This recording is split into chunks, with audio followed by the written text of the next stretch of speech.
Divine Supernatural Ministry presents.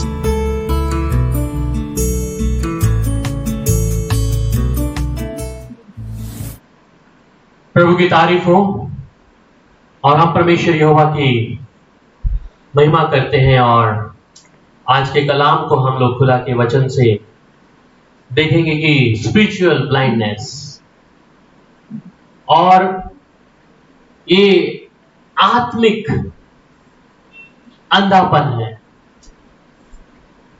और ये आत्मिक अंधापन मनुष्य के जीवन में बहुत ही तरीके से काम कर रहा है। विश्वासी के जीवन में ऐसा होना नहीं चाहिए, पर आत्मिक तौर पर एक ऐसी कमी मनुष्य के जीवन में आ गई है। और यह आत्मिक कमी मनुष्य को परमेश्वर से हर दिन हर समय दूर लेके जा रही है। और यह आत्मिक कमी जब मनुष्य के जीवन में है, उसका संबंध टूटता जा रहा है। पहला संबंध परमेश्वर से, दूसरा पवित्र आत्मा प्रभु यीशु मसीह से, स्वर्गदूतों से, वचन से और खुद से भी। यह आत्मिक जो अंधापन है आज मनुष्य को इस कगार पे ले जा चुका है कि उनके जीवन में कोई आशा ही नहीं बची। उनके जीवन में कोई आशा बची ही नहीं है। इसलिए वचन में जब आप पढ़ते हैं दूसरा कुरिन्थियों और उसका 4 अध्याय और उसकी 4 आयत को, और यहां पर कहता है जी, और उन अविश्वासियों के लिए जिनकी बुद्धि संसार के ईश्वरों ने अंधी कर दी है, ताकि मसीह जो परमेश्वर का प्रतिरूप है उसके तेजोमय सुसमाचार का प्रकाश उन पर चमके। यहां पर कहता है और उन अविश्वासियों के लिए जिनकी बुद्धि को इस संसार के ईश्वर ने अंधी कर दिया है। इस संसार का ईश्वर कौन है? आप बहुत अच्छे से तरीके से जानते हैं। वो धन, वो घमंड, ऐसी कई इच्छाएं जो मनुष्य के अंदर से आ चुकी हैं। और संसार के ईश्वर उस पार खाने वाले ने उनकी को अंधा कर दिया है। अविश्वासियों के लिए, उन अविश्वासियों के लिए जो नाम से तो विश्वास से हैं, परमेश्वर के कहलाते हैं, परंतु उनका असली जीवन अविश्वास का है। और वो अविश्वासी की तरह उनकी तुलना होती है। परंतु संसार का ईश्वर वो फाड़ खाने वाला, जिसने उनको लालच, लोभ, ये तमाम चीजें उनके आगे परोस दी और वो अंधा कर दिया गया। क्यों? ताकि मसीह जो परमेश्वर का एक प्रतिरूप है, उसके तेजों में सुसमाचार का प्रकाश उन पर ना चमके। मेरे प्यारो, आपको ये चीज ध्यान रखना होगा। संसार का ईश्वर ने मसीही लोगों को भी आज अंधा कर दिया है। जिन्होंने पहले बढ़ चढ़कर प्रभु के नाम पर विश्वास किया, यीशु के साथ चलने का एक कदम बढ़ाया, परंतु आज आत्मिक तौर पर अंधापन है। वो मसीह के तो है, पर मसीह से कोसों दूर है। और यही एक ऐसी अंधापन मनुष्य के जीवन में निरंतर बनता जा रहा है। और ये मनुष्य परमेश्वर से बहुत ही दूर जाता जा रहा है। वहां पर मत्ती की इंजील और 15 अध्याय उसकी 14 आयत में क्या लिखा है? मत्ती 15 और उसकी 14 आयत। उनको जाने दो, वे अंधे मार्गदर्शक हैं, और अंधा यदि अंधे को मार्ग दिखाएगा तो दोनों ही गड्ढे में गिर पड़ेंगे। कहते हैं उनको जाने दो, वे अंधे मार्ग दिखाने वाले हैं। और जो आगे अंधा दिखाने वाला, जो मार्ग दिखाने वाला है, वो स्वयं क्या है? अंधा है। इसलिए वो कहता है कि उनको जाने दो, वे अंधे मार्ग दिखाने वाले हैं, और अंधा यदि अंधे को मार्ग दिखाए तो दोनों गड्ढे में गिर जाएंगे। यहां पर इस बात को समझे कि उनको सिखाने वाला अगर खुद ही अंधा है तो जो भीड़ है वो भी क्या होगी, जहां पर वो जाएंगे वहां पर वो भी गिर जाएंगे। इसलिए कहता है उनको जाने दो, वे अंधे मार्ग दिखाने वाले हैं। और अंधा यदि अंधे को मार्ग दिखाए तो दोनों गड्ढे में गिर जाएंगे। ये मुझे और आपको समझना है, ये चीज मुझे और आपको पहचानना है मेरे अजीजों, कि अगर अंधा अंधे को मार्ग दिखाएगा तो वो गिर जाएगा। और वहीं पर जब आप दूसरा कुरिन्थियों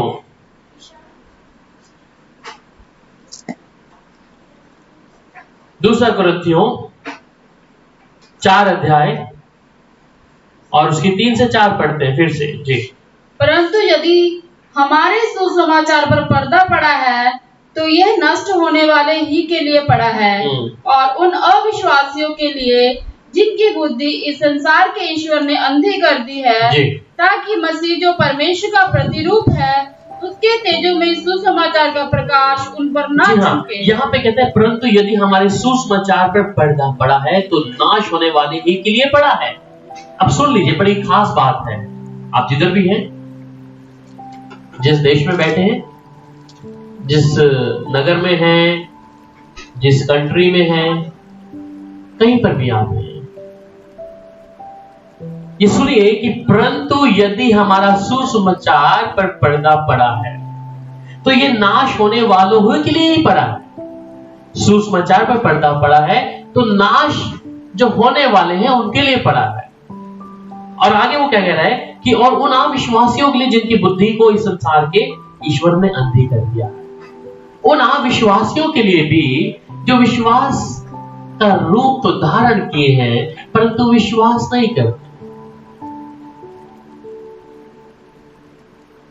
याद रखिए, ये आत्मिक अंधेपन के विषय में मैं बात कर रहा हूं। जो लोग इस चीज का दावा करते हैं कि हम मसीह में हैं, मसीह के अनुसार चल रहे हैं, मसीह के तरीके से हमारा जीवन है, पर असलियत क्या है जीवन में? अंधापन।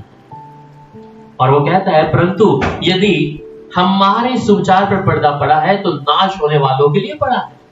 अगर सुसमाचार पर पर्दा पड़ा है तो किनके लिए है? वो नाश होने वालों के लिए, जिन पर पहले से ही परमेश्वर ने दंड रख दिया है। क्या परमेश्वर नहीं जानते आपके विषय में? आप में से कुछ लोग होंगे जब आदम और हवा के विषय में बात करते हैं, अरे प्रभु को नहीं मालूम था कि ये लोग ऐसा धोखा देंगे प्रभु को। बाइबल में लिखा है कि परमेश्वर मनों को जांचता है। क्या आप सोचते हैं कि आदम और हवा के विषय में परमेश्वर को नहीं मालूम होगा? ये न्यू बाइबल अच्छे से जानता था, बहुत अच्छे से। जिस परमेश्वर ने मुझे बनाया है वो मेरे हर एक विषय में जानता है, आपके विषय में जानता है। आपका भविष्य कैसा है, आपका पास्ट क्या था, आपका प्रेजेंट कैसा, आपका फ्यूचर कैसा होगा, उसके हाथ में है। इसलिए नाश होने वालों पर परमेश्वर ने क्या करा है? उनकी ऊपर पर्दा डाल दिया है, कारण कि परमेश्वर से कोसों दूर है।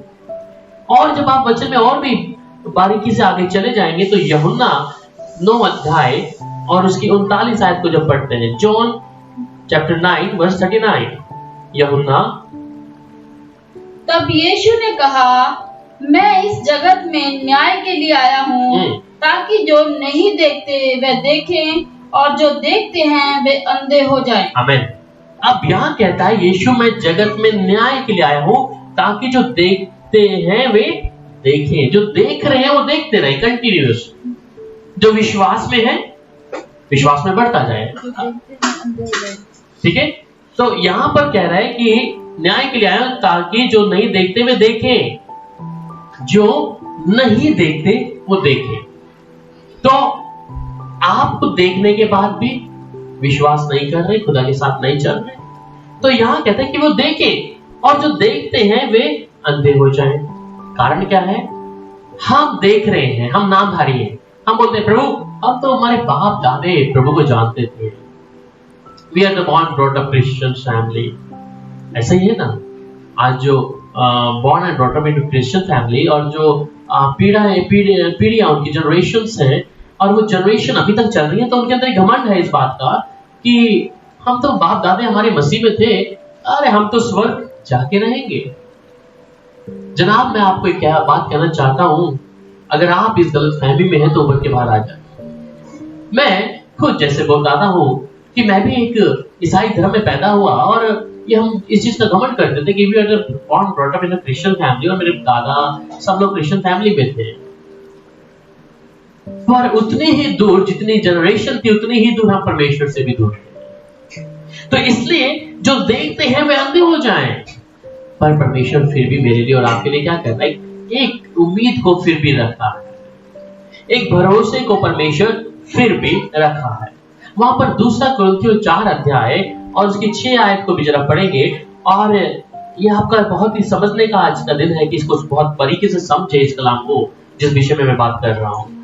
इसलिए कि परमेश्वर ही है जिसने कहा अंधकार में ज्योति चमके, और वही हमारे हृदयों में चमका कि परमेश्वर की महिमा की पहचान की ज्योति यीशु मसीह के चेहरे से प्रकाशमान हो। जी, अब यहां पर कहता है इसलिए कि परमेश्वर ही है जिसने कहा कि अंधकार में से ज्योति चमके। अंधकार में से ज्योति चमके, तो अंधकार में से कभी ज्योति निकल सकती है? मेरा और आपका कहना होगा कभी नहीं। बाइबल में एक वचन आता है, क्या जो कांटे, जिसमें कांटे के अंगूठे, कांटे भरा पेड़ है, क्या उसमें से कभी फल आ सकते हैं? ऐसा ही है, उठकरों में से कभी हम फल प्राप्त कर सकते हैं? नहीं कर सकते।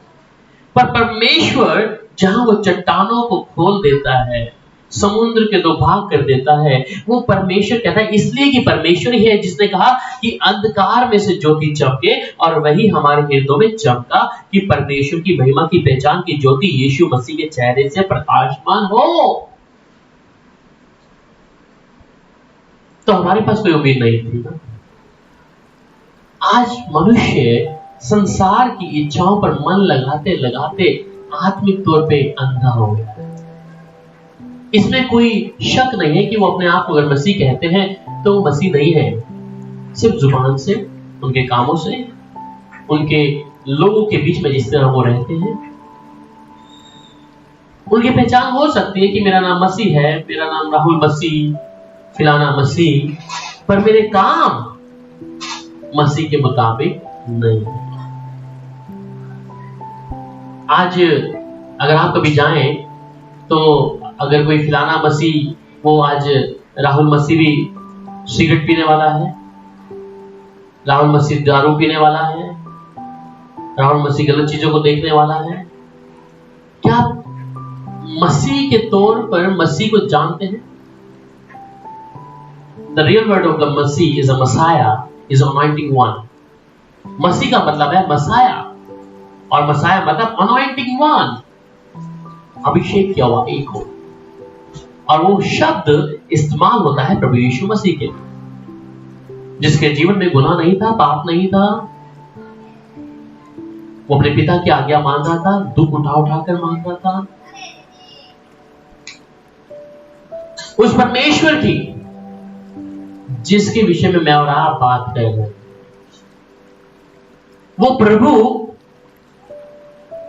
जो है हमारे को एक उम्मीद दिया, और वहां कहता है कि अंधकार में से ज्योति चमके, और वही हमारे हृदयों में चमका कि परमेश्वर की महिमा की पहचान की ज्योति मसीह के चेहरे से प्रकाशमान हो। मेरे अंधेपन को उसने दूर किया। क्या मैं अभी भी इस अंधेपन के अनुसार अपने जीवन को चलाता रहूंगा? क्या मैं अभी भी इसी जीवन को परमेश्वर के अनुसार, ऐसा जैसा मैंने अंधापन अंदर रखा है, उसके मुताबिक चलूंगा? वहां पर दूसरा कुरिन्थियों पहला कुरिन्थियों 2:14 में क्या कह रहा है? पहला कुरिन्थियों 2:14, परंतु शारीरिक मनुष्य परमेश्वर की आत्मा की बातें ग्रहण नहीं करता, क्योंकि वह उसकी दृष्टि में मूर्खता की बातें हैं, और ना वह उन्हें जान सकता है, क्योंकि उनकी जांच आत्मिक रीति से होती है। अभी ये बात खास सुन लीजिए। यह कहते हैं परंतु शारीरिक मनुष्य जो है परमेश्वर की आत्मा की बातों को ग्रहण नहीं करता। क्यों नहीं करता? सबसे पहली बात, संसार के ईश्वर ने क्या कर दिया? उसकी आंखों को अंधा कर दिया। और उस व्यक्ति के सामने जब आप परमेश्वर का वचन देंगे, प्रभु से की बातें करेंगे, तो उसे पसंद नहीं आएगा। इसलिए कहता है कि परंतु शारीरिक, अब उसकी दशा कैसी हो गई है? शारीरिक हो गया है, आत्मिक नहीं है। शारीरिक मनुष्य परमेश्वर की आत्मा की बातें ग्रहण नहीं करता। आप कभी, एक उदाहरण आपको देता हूं, अगर आप मसीह में हैं और आप मसीह दूसरे परिवार के पास जाते हैं, वहां देखें, जब भी जिस विश्वास में चाहे आपको मसीह जाने जाते हैं नाम से, पर जब आप उनके सामने बातचीत करते हैं तो आप जब मसीह के वचन को जब देती हैं या देते हैं, तो बोलेंगे उसको इंटरेस्ट नहीं आएगा। यहां से समझ जाना है, मैंने कई बार बताया है कि वृक्ष को उसके फलों के द्वारा पहचानना है। आप जब बैठते हैं सामने कि भैया चलो थोड़ा देर वचन की बात करते हैं, आप पहचान लेंगे वो कह रहे भैया अभी इस बार दोस्त हम यूट्यूब पर प्रार्थना सुबह 4 बजे 8 बजे प्रार्थना करते हैं, तो अभी हमें वचन की बात है, हम अपने घर की बात करते हैं। यहां पर पहचानना है। ये कहता है परंतु शारीरिक मनुष्य परमेश्वर की आत्मा की बातें ग्रहण नहीं करता, वे उसकी दृष्टि में मूर्खता की बातें हैं और ना वह उन्हें जान सकता है, क्योंकि उनकी जांच आत्मिक रीति से होती है। तो शारीरिक व्यक्ति सिर्फ शारीरिक बातों पे मन लगाएगा, वो परमेश्वर के वचन पे मन नहीं लगाएगा। ये है साइन आत्मिक अंधेपन का। उसे परमेश्वर के वचन से कोई लेना देना नहीं, कुछ नहीं चाहिए उसे वचन। यही जांच होती है कि वो आत्मिक है या नहीं है। कहीं मैं और आप भी तो वैसे नहीं है कि जब प्रभु की संगति होती है या कलीसियाओं में या ऑनलाइन में, कि कब खत्म होगा भाई, प्रभु को का वचन कब समाप्त करेंगे, कब हम इस बंदगी से उठकर अपने घर के कामों को करेंगे, संसार के कामों को करेंगे। ये रीति समझ लीजिए कि आत्मिक रीति से होती है, कैसे इनकी जांच इसी प्रकार होती है। और ये आपको दूसरा व्यक्ति पहचानने के लिए नहीं आ रहा, आप खुद जान लेंगे। अरे समय हो गया है, घड़ी देख रहे हैं। आज कलीसिया में भी लोग ऐसा ही है कि जैसे उनका आना तो लेट है, पर वो घड़ी देखते हैं कि कितनी जल्दी आज का प्रचार खत्म। उन्हें मालूम है कि 1 बजेगा, 1:30 बजेगा, 2 बजेगा, 3 बजेगा, उन्हें मालूम है, पर दे वॉचिंग दे वॉच। प्रभु का आत्मा, प्रभु का वचन उनके ऊपर से क्या कर रहा है? जा रहा है। तो शारीरिक व्यक्ति की जो परख है वो आत्मिक रीति से ऐसे पहचान होती है, क्योंकि अब उसे परमेश्वर का वचन पसंद नहीं है, क्योंकि वो आत्मिक तौर पे अंधा हो चुका है। वहीं पर यूहन्ना 8 उसकी 12 आयत को जब पढ़ते हैं, यूहन्ना 8 उसकी 12 आयत, यीशु ने फिर लोगों से कहा, जगत की ज्योति मैं हूँ, जो मेरे पीछे हो लेगा वे अंधकार में ना चलेगा, परंतु जीवन की ज्योति पाएगा। अब ये बात जाने, परमेश्वर फिर भी एक आशा है, यीशु मसीह फिर भी आशा में दे रहे हैं। और क्या आशा दे रहे हैं? वो कहते हैं तब यीशु ने फिर लोगों से कहा। ये सब कुछ होने के बाद यीशु मसीह फिर कह रहे हैं, उन लोगों को भीड़ में बता रहे हैं कि जगत की ज्योति मैं हूं, जो मेरे पीछे हो लेगा वो अंधकार में नहीं चलेगा, परंतु जीवन की ज्योति को पाएगा। प्रभु यीशु मसीह को आज मेरी हालात और आपके हालात बहुत अच्छे से मालूम है मेरे कि हम शरीर में है या आत्मा में है। हम प्रभु को पहला दर्जा दे रहे हैं या सिर्फ संसार की बातों पर मन लगाकर बैठे। अगर आप आत्मा के अनुसार चलने चाहते हैं, प्रभु की इच्छा के अनुसार चलना चाहते हैं, तो आज समय नजदीक है। प्रभु आज फिर से उन लोगों को बोल रहा है, उन शारीरिक मन लगाने वाले लोगों को बोल रहा है। और यीशु ने वहां पर कहा कि यीशु ने फिर लोगों से कहा कि जगत की ज्योति मैं हूं, जगत की ज्योति मैं हूं, जो मेरे पीछे हो लेगा वह अंधकार में ना चलेगा, परंतु जीवन की ज्योति पाएगा। पतरस के विषय में आप पढ़ते हैं, जब यीशु उसके सामने आए, उसकी नाव के पास, उन्हें सब कुछ छोड़ा और यीशु के पीछे हो लिया। पौलुस, जिसे हम लोग शाऊल भी कहते हैं, पौलुस के जीवन को परमेश्वर ने शाऊल से बदलकर पौलुस कर दिया। बाइबल में ऐसे कई उदाहरण हैं जब यीशु के पीछे लोगों ने चलना आरंभ किया। क्या मैं और आप नहीं चाहते कि वो ज्योति परमेश्वर की, यीशु के अनुसार जो जीवन की ज्योति है, जगत की ज्योति है, जो अंधकार से हमें दूर कर सकता है, क्या हम उसके पीछे नहीं चल सकते? मेरे आत्मिक अंधेपन को क्या परमेश्वर समाप्त नहीं कर सकता? आप जिधर भी बैठे हो, अगर ये ईमान लेके बैठे हैं खुदा के चरणों में कि मेरे आत्मिक अंधेपन को मेरा यीशु दूर कर देगा, तो अवश्य है आज ही कर देगा। क्योंकि जिस संसार में आप दौड़ रहे हैं वो सिर्फ थोड़े ही दिनों का है, थोड़े ही समय का है। वचन कहता है कि वो सब कुछ पिघल जाएगा, सब कुछ समाप्त हो जाएगा, नई सृष्टि, नई पृथ्वी फिर से बनेगी। क्या उस आत्मिक अंधेपन को आप लेना चाहते हैं? आज बहुत से लोग हैं जो वचन को पढ़ते हैं, परंतु क्या है, आंखों पर पट्टी बंधा है, वचन को वो स्वीकार नहीं कर सकते। आत्मिक अंधापन उनको दिन प्रतिदिन क्या कर रहा है? परमेश्वर से दूर कर रहा है। सुबह शाम वचन पढ़ते हैं, वचन का ज्ञान भी रखते हैं, they read the Holi Bible, पवित्र शास्त्र पढ़ते हैं, परंतु सर्वशक्तिमान परमेश्वर यहोवा से कोसों कोसों दूर है। क्यों पढ़ रहे हैं वचन? सिर्फ अपने दिल की इच्छा को कि हाँ मैंने आज प्रभु का वचन पढ़ लिया तो ये मेरे लिए काफी है। आपकी प्रार्थना, आपको मालूम है कि जब एक पेड़ को काटा जाता है, उसका काटने वाले जो व्यक्ति होते हैं, जब वो कुल्हाड़ी को मारते हैं, उन्हें मालूम है कहां पर मैं इसकी चोट को मारूंगा, और मुझे मालूम है कहां कहां मारने से ये पेड़ ढह जाएगा। प्रार्थना मेरे जीवन का ऐसा एक हिस्सा है। प्रार्थना मेरे जीवन का एक ऐसा हिस्सा है कि जब आप प्रार्थना करते हैं, आपके आत्मिक अंधेपन को परमेश्वर क्या करते हैं? समाप्त करते हैं। क्योंकि प्रार्थना के लिए मेरे पास समय नहीं है, मैं वचन पढ़ता या पढ़ती हूँ, सुबह उठती हूँ, परंतु परमेश्वर के साथ में मेरा संबंध कुछ भी नहीं है। परंतु परमेश्वर के साथ मेरा संबंध कुछ भी नहीं। ये मेरे आत्मिक अंधेपन को क्या करता है? दिखाता है। अगर आप वचन के अनुसार चलते हैं,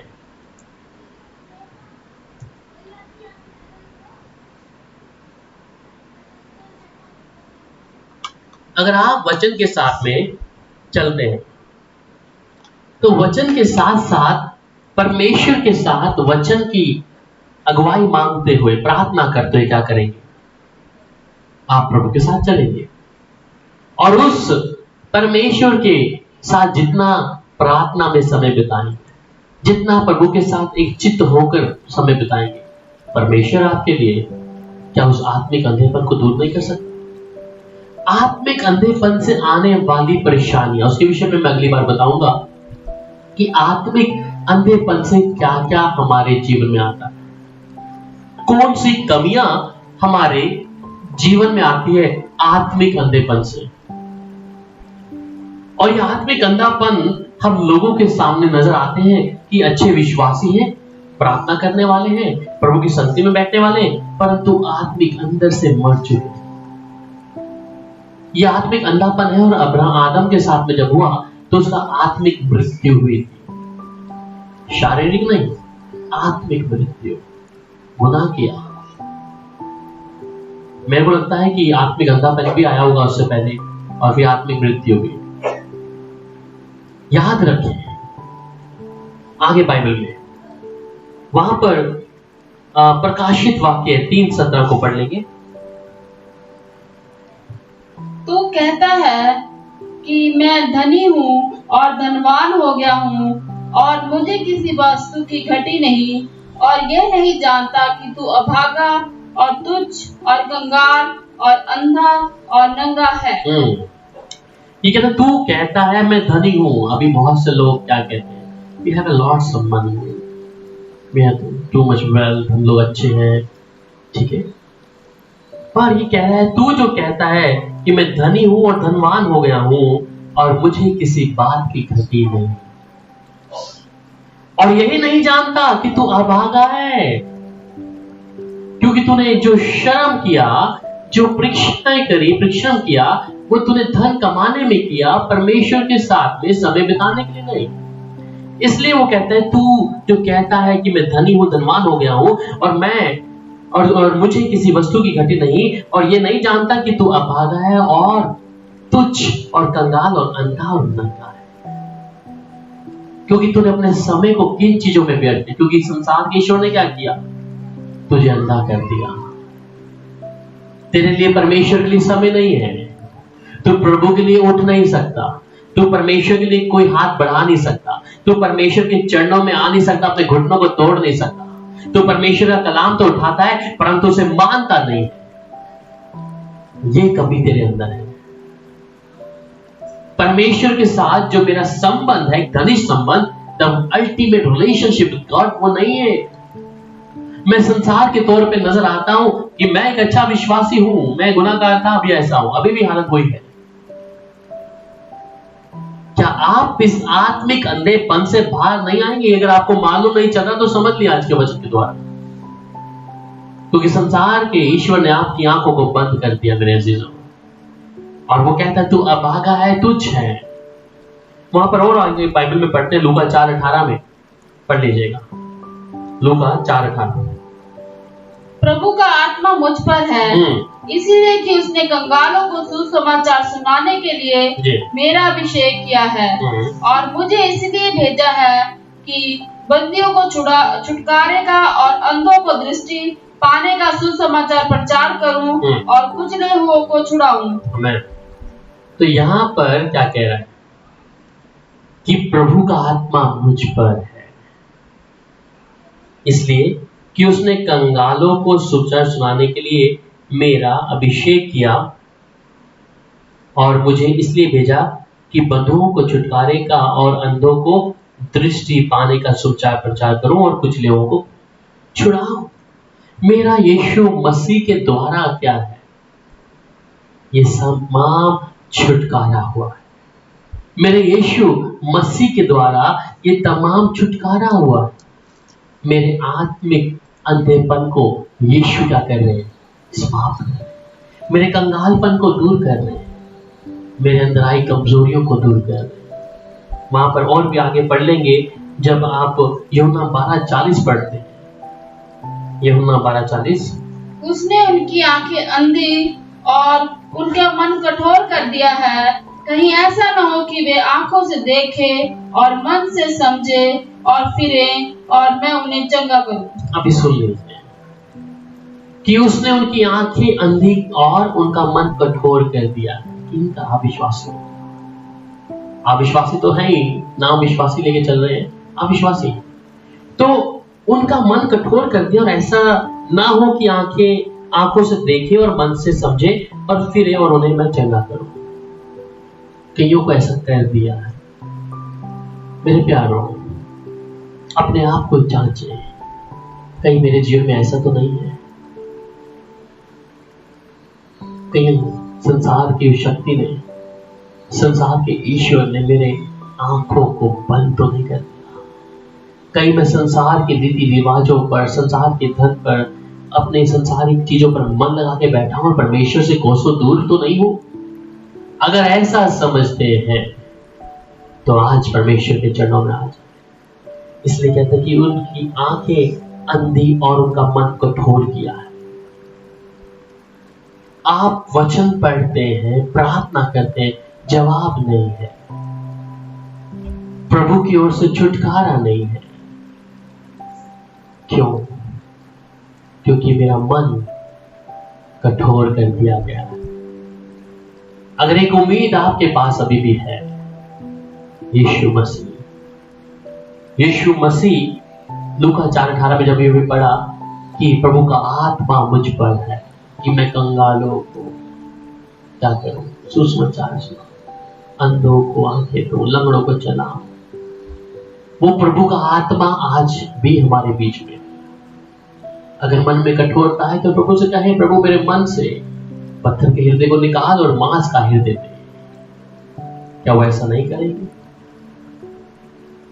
आज वो समय है,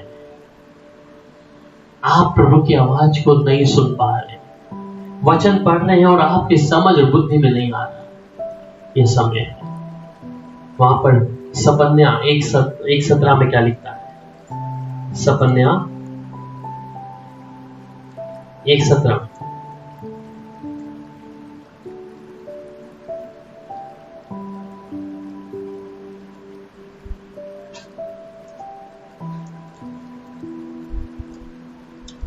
हालेलुया।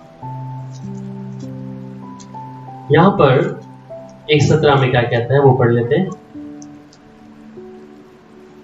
मैं मनुष्य को संकट में डालूंगा और वे अंधों के समान चलेंगे, क्योंकि उन्होंने यहोवा के विरुद्ध पाप किया है।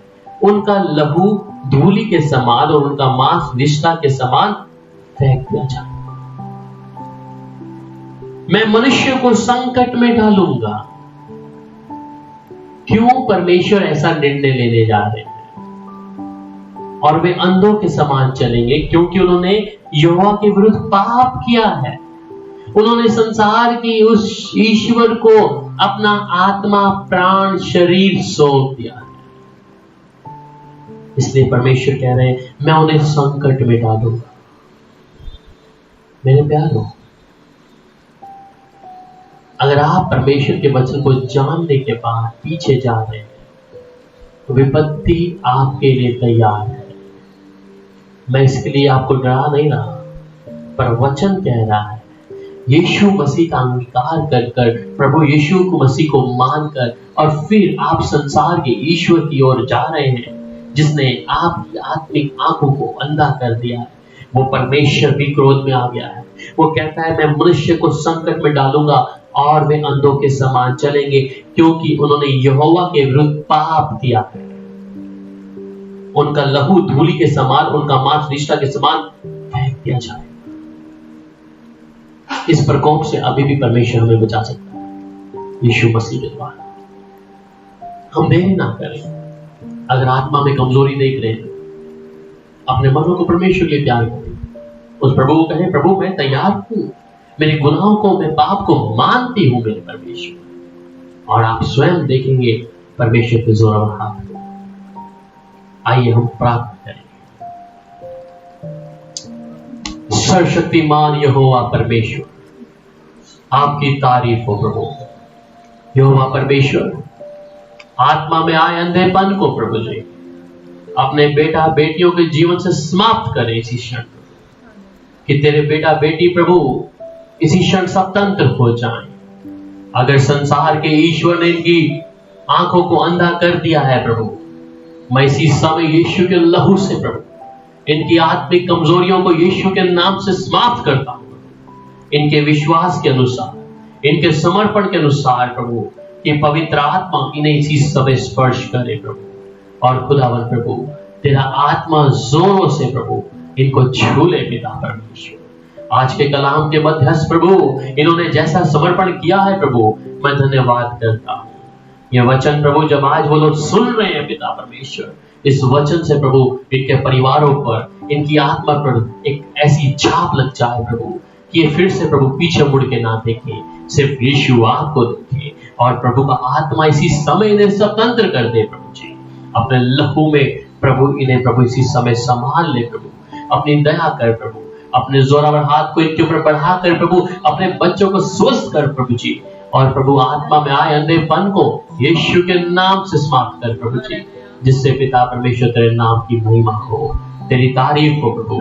मैं इसी समय हर एक व्यक्ति को, हर एक भाई और बहन को इस समय जो देख रहे हैं प्रभु जी, मैं आपके लहू में छुपा देता हूं प्रभु। इनकी प्रार्थना और निवेदन और विनतियां प्रभु आपके चरणों तक पहुंचे पिता परमेश्वर।